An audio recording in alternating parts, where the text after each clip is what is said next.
ఇప్పుడు రెండో తారీఖు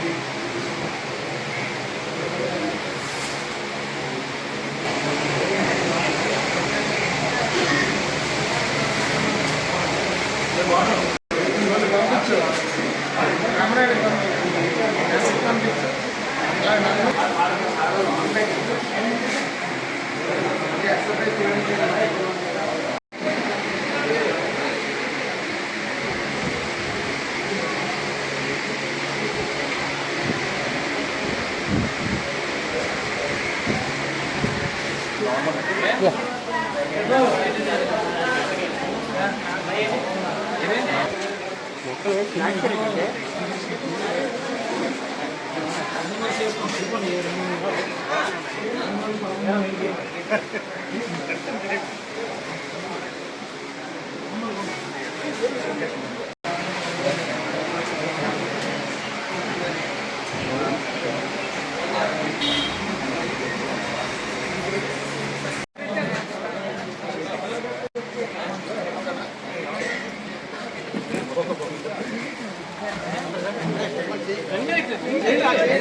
ఒక నిమిషం నిశ్శబ్దంగా కూర్చోండి. స్టాఫ్ కూడా ఉండండి.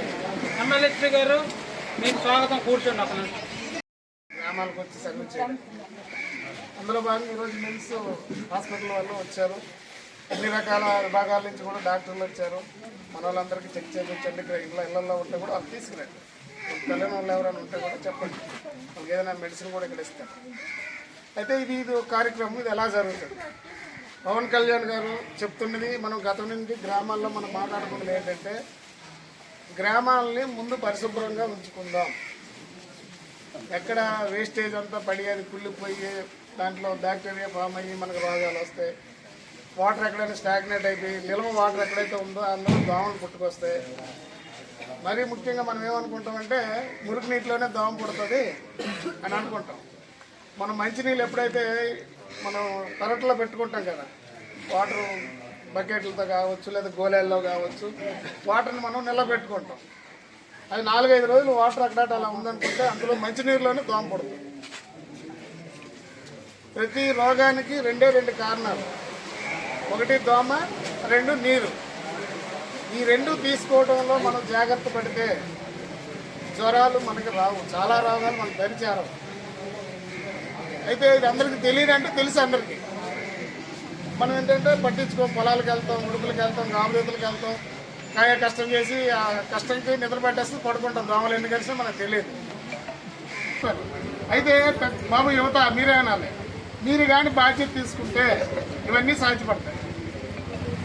ఇంటింటికి వెళ్ళి మనం చెప్దాం. అవసరమైతే మనమే డబ్బులు ఎత్తుకొని ఒక 100 నెట్లు తీసుకొచ్చి నెట్లు ఇస్తాం. దోమతెరలు కట్టి అలవాటు చేసుకోండి ప్రతి ఒక్కరు కూడా.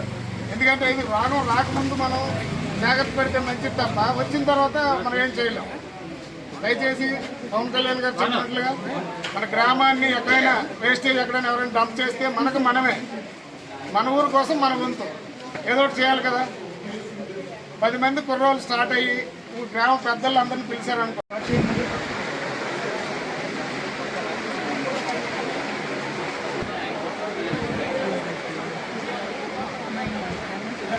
గాబరవద్దు అందరూ వస్తారు. ఆధార్ కార్డు